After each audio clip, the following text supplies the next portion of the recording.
Hello what's up guys, आप सभी का स्वागत है एक नई वीडियो में। इस वीडियो में हम बेसिकली बात करने वाले हैं the current situation going in Bangladesh right now. उसकी स्टोरी को हम पहले समझेंगे, ये क्यों शुरू हुआ, अभी क्या हो रहा है और आगे क्या हो सकता है। Let's begin.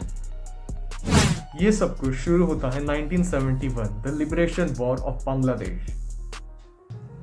Since its liberation, Bangladesh ने around 30% of the quota, reserve quota, jobs और सर्विस में उन्हें दिया था जो कि डिसेंडेंट है किसके, उनके जिन्होंने बांग्लादेश को पाकिस्तान से फ्रीडम पाने के लिए हेल्प करी थी। मतलब माने फ्रीडम सोल्जर्स के डिसेंडेंट्स को around 30% of the quota allot किया गया था। 1972 में तब के प्राइम मिनिस्टर, जिनका नाम है शेख मुजीबुर रहमान, जो कि शेख हसीना के फादर हैं, उन्होंने इस कोटा को अनाउंस करा था। उसके बाद स्टोरी आती है 2018 में।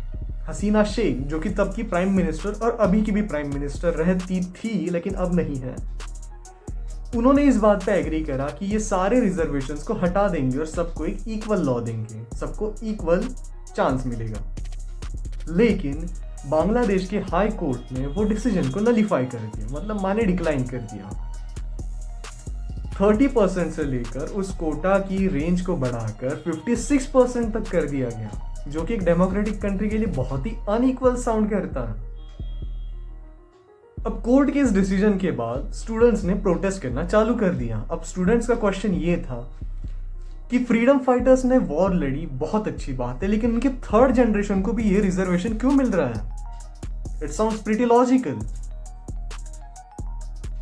स्टूडेंट्स ने प्रोटेस्ट में एक पॉइंट्स को हाईलाइट किया और उन्होंने कहा कि सबको इक्वल अपॉर्चुनिटीज मिलनी चाहिए, जो कि बहुत बढ़िया बात है। लेकिन इसी बढ़िया बात ने इस चीज को पलट के रख दिया बहुत बुरी तरह से। अब स्टोरी आती है 21 जुलाई को।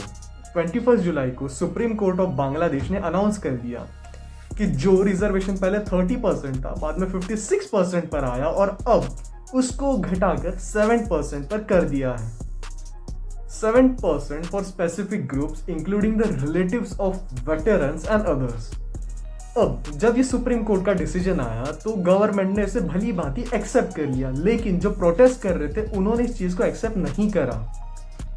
अब सुप्रीम कोर्ट का जो डिसीजन था उसे गवर्नमेंट ने भली भांति एक्सेप्ट कर लिया, लेकिन जो लोग प्रोटेस्ट कर रहे थे उन्होंने इस चीज को एक्सेप्ट नहीं करा। और उसके बाद गवर्नमेंट और प्रोटेस्टर के बीच वायलेंट क्लैशेस हुए। उसमें अराउंड 40 लोगों को अपनी जान से हाथ धोने पड़े।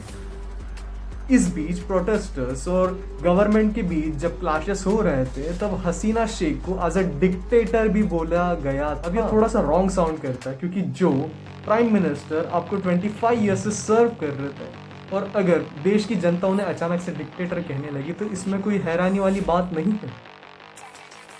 सुप्रीम कोर्ट के डिसीजन के बाद जो प्रोटेस्ट एंटी कोटा पर चल रहा था वो अचानक से भड़क कर एंटी गवर्नमेंट बन गया था, जो कि बहुत डेंजरस बात थी।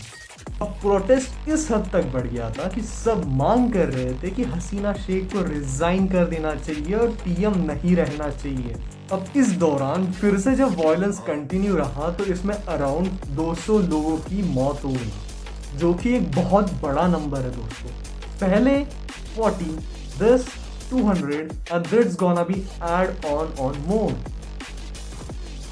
अब प्रोटेस्ट ऑर्गेनाइजर्स ने इस मूवमेंट को थोड़ा सा अलग टर्न दे दिया। अब ये मूवमेंट एंटी कोटा नहीं, एंटी गवर्नमेंट बन चुका था और अब बारी थी नॉन कोऑपरेशन मूवमेंट की। इस दौरान ऑर्गेनाइजर्स ने ये डिसाइड किया, ना ही हम टैक्सेस भरेंगे, ना ही बिल्स भरेंगे और ना ही गवर्नमेंट के साथ कोऑपरेट करेंगे। 100 और हजारों की संख्या में लोग प्रोटेस्ट करने लगे और गवर्नमेंट के साथ क्लैश तक करने लगे। इसमें और 72 लोगों को अपने जान से हाथ धोना पड़ा, which is again a very big number. अब इस 72 लोगों में 14 पुलिसमैन भी थे जो कि अपने नेशन के लिए, अपने गवर्नमेंट के लिए सर्व कर रहे थे। उनकी क्या गलती थी इस चीज में? अब जो फॉर्मर आर्मी लीडर थे उन्होंने पीएम हसीना से कहा कि आपने जितने भी ट्रूप्स को डिप्लॉय करा है आप प्लीज़ उन्हें वापस लीजिए, क्योंकि ये मूवमेंट जो है ये थोड़ा थोड़ा करके बहुत वायलेंट होते जा रहा है। अब इस पे गवर्नमेंट का रिएक्शन क्या था? 4 अगस्त के शाम 6 बजे से गवर्नमेंट ने कर्फ्यू अनाउंस कर दिया with 3 days of general public holiday, which sounds pretty fishy. इस दौरान सारी 4G सर्विसेज बंद कर दी गई थी, सारे मेटा प्लेटफॉर्म्स को बंद कर दिया गया था। माने ना कि कोई इंस्टाग्राम यूज कर पाता और ना ही कोई अदर मेटा प्लेटफॉर्म जैसे फेसबुक। पीएम हसीना ने सारे स्टूडेंट लीडर्स से एक मीटिंग अरेंज की, जिसमें पीएम हसीना ने अपने कुछ पॉइंट्स रखे और उन्हें एग्री करने के लिए कहा, लेकिन स्टूडेंट लीडर्स ने ये बिल्कुल नहीं माना और रिजेक्टिंग इट उन्होंने पीएम हसीना के साथ कुछ बात बतोच कर दी। यहाँ पर एक नाम आता है वाकर उस जमान। उन्होंने प्रोटेस्टर्स को शांत होने के लिए प्रोत्साहित किया और पीएम हसीना शेख का रेजिग्नेशन कंफर्म कर दिया। इन्होंने कहा कि अब जब हसीना शेख पीएम नहीं है तो देश में आर्मी रूल करेगी, और आपको पता ही है जिस जगह पर आर्मी रूल करती है उस जगह एंड प्रोडक्ट क्या होता है दोस्तों। अब इसके बाद हसीना और उनकी छोटी बहन आगरा तला त्रिपुरा इंडिया में एक हवाई जहाज माने हेलीकॉप्टर से इंडिया पर लैंड करते हैं। अब 2 अगस्त की बात करते हैं दोस्तों। इस दौरान जब ढाका इस नाम पर हजारों की संख्या में लोग एकत्रित हुए थे एंटी गवर्नमेंट प्रोटेस्ट करने के लिए, इस दौरान 100 से भी अधिक लोगों को इंजरीज हुई थी और प्रोटेस्ट को कम करने के लिए इस दौरान टीयर गैस और रबर बुलेट्स का भी यूज किया गया था, जिसके दौरान 50 लोग बहुत ही गंभीर जख्मी हुए थे और एक पुलिसमैन को अपनी जान से भी हाथ धोना पड़ा था। दोस्तों, डेमोक्रेटिक कंट्री में प्रोटेस्ट होना आम बात है, लेकिन प्रोटेस्ट एक ऐसे वायलेंट प्लेस पर चले जाए जहां पर खुद पीएम को रिजाइन करके कंट्री से कंट्री भागना पड़े, it's not a small thing. आपके इस टॉपिक पर क्या पॉइंट्स है मुझे जरूर बताना। We wish for the peace of the world. Thank you. Piece.